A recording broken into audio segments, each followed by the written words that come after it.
Get it out of this fucking container.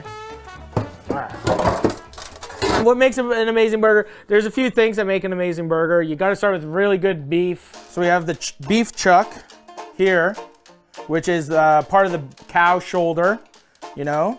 It has a lot of fat content. It's a little bit tougher. There's a good chew on it, so that's why you grind it. So I'm just gonna cut this up in little strips. So here. It's just better to grind your own meat because you're in total control. You grind it, it's the freshest.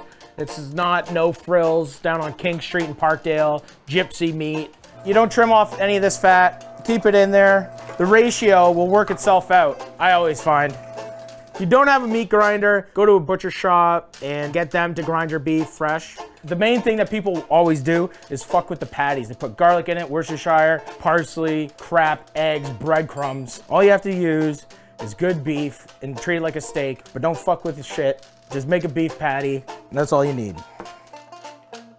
We have our ground beef here. So now we just have to make the patties. You wanna make it into a fat patty so it's nice and juicy. So you just kind of like use your one hand patting it up, and then you're patting it down, and then you're patting it around. You got a pretty good fucking patty, right? Maybe we'll start with 4 burgers, a family of 4. See, a lot of people cook them on grills. I prefer to cook them in like cast iron pans like a griddle, because I find when people are cooking burgers on grills, they either fall apart, and that's why people always add crap to it to keep them together. What we want to do is sear these. See all this fat? These are all gonna melt away. So that's gonna create these little cavernous, crispy, fat fucking chunk pieces, and then you're gonna have a perfect fucking burger. So when you cook burgers, medium-high heat in a cast iron pan is your best bet. So you wanna make it sure that it's not too hot because you're gonna burn it. Burnt beef tastes like shit. So you're gonna just treat it like a steak, right? I've already said that. So we got the pepper, heavily seasoned with salt because it's a fat piece of meat. Flip it over, do the same thing. Because of the fat in here, you actually don't really have to put fat in the pan. About a 6-ounce burger is the burgers that we made today. You want to cook those about 3.5 to 4 minutes aside for a nice medium rare burger. So now we're just gonna let these guys cook and render. I think the best technique for burger toppings is not to make these big fat things that are gonna slide everywhere. I like to make a lot of thin slices so that when you crunch through it, it's like 1,000 layers. And so you don't get these like big slide around tomatoes. All these guys out in the world, when you're cutting these fucking onions and you're crying, it's because you have a dull knife. A dull knife means you're a fucking loser. You don't cry if you cut onions with a sharp knife. Any good sandwich worth its weight has pickles in it. If a sandwich doesn't have pickles in it, it's probably gonna be garbage. Throw it on the floor, walk away. Then we need iceberg lettuce, shaved up. I got some pepperoncinis. I like it taking a bite of the burger, take a bite of the pepperoncini, a little spice, a little heat, and that's all you need for toppings.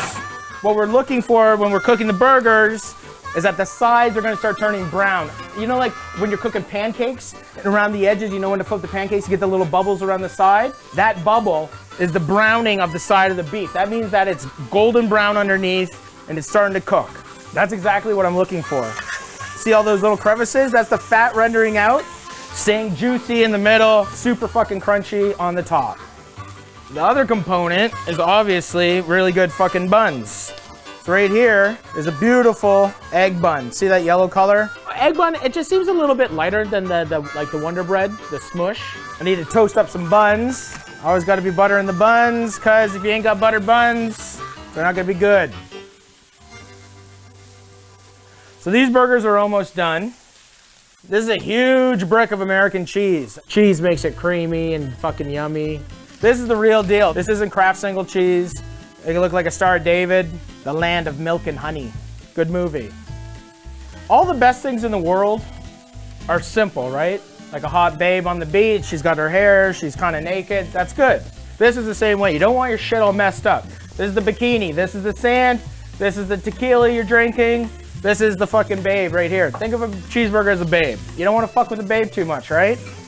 So we're gonna steam the burgers because we want the cheese to melt a little more. So we're gonna just add a little bit of water, put a bowl on top or a plate. Just steam for a little bit. You don't want to cook them too much. Woo! They're done cooking, okay? See that steam? Hey world, cheesy burgers, what you know about it? And we'll dress these guys up. So we got the lettuce on the bottom. We got the patty. We got some onion. We got some tomato, some pickle. We got some mustard. And then we got the ketchup. And some fucking peppers. These are the best cheeseburgers you'll ever have. This is a perfect cheeseburger right here. These two fools are about to eat the best burger of their lives. They're extremely lucky today. We are too lucky. It's a big boy burger. No baby dick burgers over here.